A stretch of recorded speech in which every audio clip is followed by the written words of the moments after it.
ओम श्री गुरुवे नमः। मानव जाति का भविष्य दांव पर लगा है। भाग 4। पिछले भाग में हमने सुना था कि सौर कलंक वर्षों का पृथ्वी से कितना गहरा संबंध है और इसमें कैसी कैसी घटनाएं होती रहती हैं। आगे का भाग कुछ इस प्रकार है। सन 1789 में फ्रांस की प्रसिद्ध ऐतिहासिक क्रांति हुई। इसमें न केवल फ्रांस ने बल्कि विश्व के संपूर्ण समुदाय ने नए परिवर्तन के दौर में प्रवेश किया।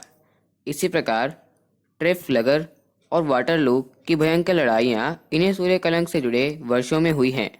सन 1857 में भारत का प्रथम स्वतंत्रता संग्राम इन्हीं सौर सक्रियता वर्ष में लड़ा गया था। अमेरिकी गृह युद्ध एवं रूस और जापान के मध्य चली भयंकर लड़ाई इन्हीं वर्षों में हुई।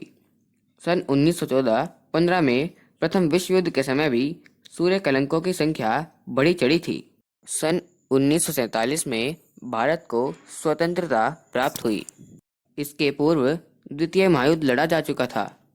चीन में भी इन्हीं सौर सक्रियता के दिनों में क्रांति हुई। सन 1947 के बाद सूर्य कलंकों के 3 परम वर्ष क्रमशः 1957, 1968, 69 एवं 1970 बीत चुके हैं।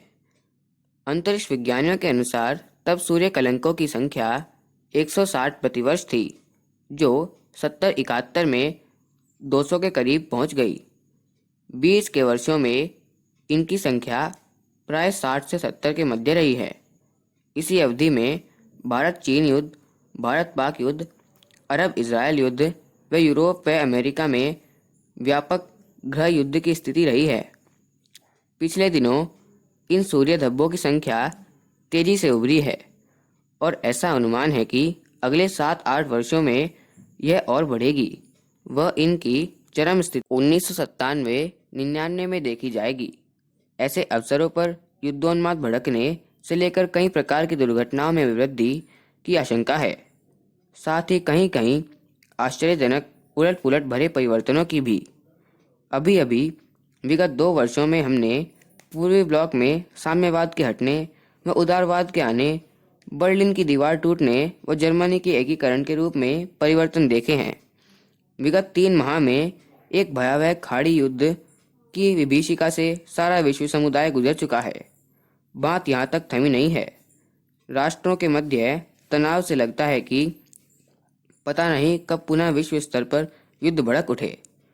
दूसरी ओर दिव्य व्यापक क्रांतिकारी परिवर्तनों का सूत्रपात किया जा चुका है।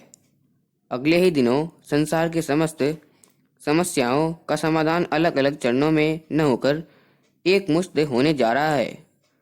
सौर कलंकों की अभिवृद्धि के साथ ही जहां एक और विध्वंस पर उतारू शक्तियां मरने मारने को उद्यत हैं, वहीं मानवीय पुरुषार्थ एवं आध्यात्मिक शक्तियां समाधान के लिए कमर कसकर तैयार हो। सौर स्फोटों के अधिक विघातक होने और उस प्रभाव से विश्व में हो रही उथल पुथल एवं महायुद्ध की बन रही भूमिका की आशंका से अपना बचाव कैसे हो सकता है, यह प्रश्न ही मुख्य और महत्वपूर्ण है।